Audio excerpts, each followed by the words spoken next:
Hi guys! Magandang gabi! Welcome back po dito sa Gandara SRU channel for showbiz update. Andito na naman nga po akong muli nagbabalik. Ang nagmamaganda ninyo kachismosang Kim Pao, wala na pong iba. Ang lokaret na si Gandara SRU upang maghatid sa inyo ng latest update and fresh happenings patungkol kina Kim Chiu and Paolo Avellino. And para nga po sa gabing ito ang tatalakayin natin at pag-uusapan ay mayroon pong kinalaman dito sa pakikipag-coordinate na kay Paolo di Direk Tonetta para po sa availability nito kasi namimiss na po syempre ng Kim Pao si Pao. And the same time tungkol po dito sa pangbabako di umano ni Pao kay Kimi. Grabe. Focus muna tayo ngayon kay Paolo Avellino. Pero bago po ang lahat, sa mga hindi pa nakaka-subscribe sa ating channel, pakiclick lang po tayo na ating subscribe button at notification bell na nariyan sa baba upang kayo ay maging updated at ma-notify tuwing may bago po tayong chika at balita hinggil sa Kim Pao. Basta mga balita na may kinalaman kina Kim Chiu and Paolo Avellino, sagot na po natin yan. And nais rin po natin magpasalamat sa mga nagasubaybay naman po natin na nandyan at lagi pong nagkokomento sa atin pong mga daily updates. Narito nga ang ilang comment na napili kong basahin tonight. First comment mula po kay Ma'am Edita Nadonsa. Magandang gabi po and shout out. Ayon po rito sa kanyang comment, wow! Nakisawsaw si Pao sa buhay sa nangyari kay Catriona at Sam. Syempre pinapa-jokes lang ni Pao na lagi daw ba nakakasakit na hindi sinasadya. Wala namang binanggit tungkol kay Catriona at Sam. Jokes lang pero may laman. Mga bashers, mind your own business. Huwag bigyan ng issue. Syempre, nakinig lang siya sa mga nangyari sa eksenang ganap nila ni Sam at Kim sa The Alibay.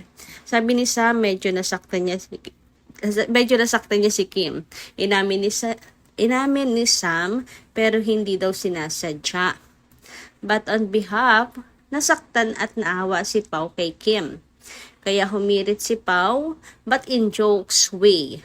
Walang masamang intensyon si Pao. Jokes lang naman. Ewan ko po ba. Pero ang dami nagsasabi na yung joke na yan ni Paolo Avellino ay patungkol po sa issue ni Sam and Catriona. Maybe dahil pumutok niyang balita na yan bago po mag-mediacon. 'Di ba meron pong si Catriona sinabi na ang reason ng hiwalayan nila ay dahil hindi pa pala ready si Sam. Nag-propose hindi pa pala ready, etc. Ganyan. So, nakonect lang siguro ng mga tao na patungkol doon. Pero, joke lang naman yun. Ipawag nyo na pong masyadong seryosohin.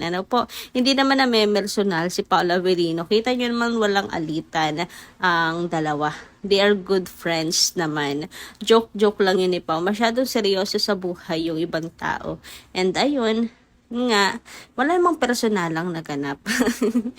Ay, hindi nyo naman kilala po yung dalawa at yung friendship nila, kaya wag na lang din pong makisawsaw. Hindi naman ganun tao si Paolo Avellino, hindi chismoso at walang pakialam po sa kung ano man naging problema ng dalawa kasi problema nilang dalawa yun. Anyway, dumako naman tayo sa comment ni Ma'am Emmy Akar. Shoutout po sa inyo. Good evening, ma'am. Sa tingin ko nagalit si Paolo Avellino na nasaktan si Kim Chiu. Sobrang sakit. Kaya ganoon. Sobrang sakit kasi. Kaya ganoon si Paolo Avellino. Sa tingin ko nagalit si Pao doon. Kaya inawat ni Kimi si Pao doon. Nag-react nga si Kim, no? Sabi ni Kim, grabe naman talaga yung Paolo Avellino na yan. Uy, di ba? Gumanon si Kim. And, pero naman, wala naman pong nangyaring kung ano pa man. Pero, hindi naman siguro galit. But, more on concern, pag-aalala, ganyan. And sana wag na ngang maulit. Based sa kwento ni Kim, severe daw. Nasakitan. So, talagang sumakit ang likod ni Kim Chiu. Dalawa tuloy silang na-aksidente sa Di Alibay. Nakaka-worry na rin tuloy kapag kagagawa ng action ang Kim Pao movie or the series again.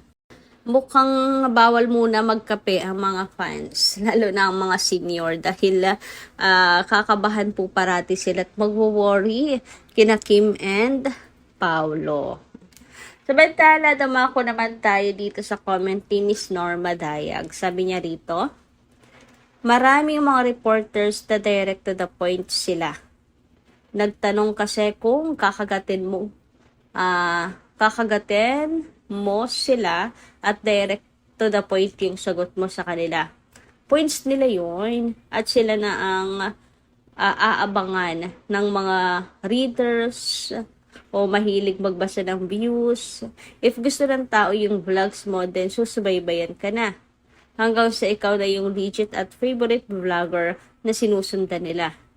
Ganyan ang buhay ng vlogger. Kanya-kanya sila ng style, approaches, or how to dealt with the actors and interview. God bless them both. Parang si MJ din, no? Ayan. Nagustuhan natin si MJ, makakimpaw rin nga kasi talaga. Pero, agree naman ako kay Pao na the more na sasakalin, paaminin, mas lalong hindi sila magsasabi. So, siya yung go with the flow lang. Na kung saan naantay niya lang na sila na mismong dalawa yung umamin sa kanila mismo manggaling. 'Di ba? Yung mga flowers na yan, at least hindi yan direct to the point na kayo na ba talaga? Umamin naman kayo. Hindi naman mukhang desperado. 'Di ba? Yung mga maliliit na bagay, yan, nagagawa po ni MJ. And kita nyo, pansin nyo, mga maliliit na bagay lang tinatanong ni MJ pero nabubuking niya ang Kim Pao. Merong nasasabi ang Kim Pao kasi they are comfortable kay MJ na Kaya may mga bookingan ang nagaganap. Na nabubuking na silang dalawa. Parang minsan di na nila na-filter yung kanilang sasabihin. Yung sa halip na, secret muna, hindi pa sa ngayon. Pero wala na, nasabi na. Nabubuking sila sa sarili mismo nilang bibig. Ganun kasi kapag komportable ka na doon sa nagtatanong. At least, wala pong ginagawang pamemressure si MJ sa Kim Pao. Diba? Anyway, ayan. Yan yung dahilan kung bakit gustong-gusto ko rin po ito si MJ. Samantala, dumako naman po tayo dito sa pangrereklamo ng isang basher kay Paulo. Ito po ay Makakim. Wala naman pong masama sa kanyang comment for me. Siguro dahil sa sobrang pagmamahal niya lang kay Kim Chiu, nagwo-worry siya na baka masayang na oras at panahon ni Kim sa kanya. Sa halip na may makita pang iba. Pero, ayun, bilang Kim Pao fans din at the same time, disagree din. Yung naiintindihan but disagree. Gets nyo ba? Hindi, basahin na nga lang natin, sabi niya rito, kung hindi lang siguro, maagang binabakuran ni Paulo si Kim, dagsa agad ang mga manliligaw niya. Pagkatapos pa lang niya ng breakup sa IG noong 2023. Dami kayo naghihintay sa kanya. Magsasawa siya sa magbibigay ng flowers at invite ng date. Actually, si Kim yung tipo ng taong hindi po paasa. 'Di ba? Kaya, sa Valentine's, siguro yung makukulit na lang talaga ang magbibigay ng flowers. Pero si Kimi kasi yung tipo ng taong wala siyang pakialam sa yaman mo. Ayan. Kaya pinaprangka niya agad. Hindi siya nagpapaasa po ng tao. So, kapag ganun busted agad, pag alam niyang hindi, pag hindi talaga yun, yung napupusuan niya, and di na siguro mag-aaksaya pa ng panahon. Pwera na lang kung talagang ipoprove niya ang kanya pong sarili kay Kim Chiu. Ganyan. Pero anong reaction niyo naman tungkol po rito sa pangbabako di umano ni Paolo Avellino kay Kim? May karapatan naman kasi o talagang totoo nga masyado nang binabakura ni Pao si Kim tapos hindi naman malinaw kung sila na ba, etc. Kasi marami namang posibilidad eh. Pwedeng kasing merong karapatan, pwedeng si Kim Chiu rin naman kasi ayaw rin pong magpaaligid sa iba, ayaw tumanggap ng ibang tutor, etc. Kasi kung manliligaw lang, ay naku, ang dami pong may gusto kay Kim. Totoo po yan. Samantala, dumako naman tayo dito sa live ni Sir EJ na kung saan ayun nga, nabanggit po niya ang ano po ang walang kwentang podcast. May nagtanong po kasi sa kanya tungkol po sa kailan ulit mag-guest si Paula Avellino. At nilinaw po niya na si Direk Tonet ay diretsyo nang nakikipag-coordinate kay Pau tungkol sa kanyang availability. Mukhang may magaganap na guesting si Pau ulit sa sa AWKP. 'Di ba? Sana nga po, and kailan kaya yan. Pero merong world tour kasi.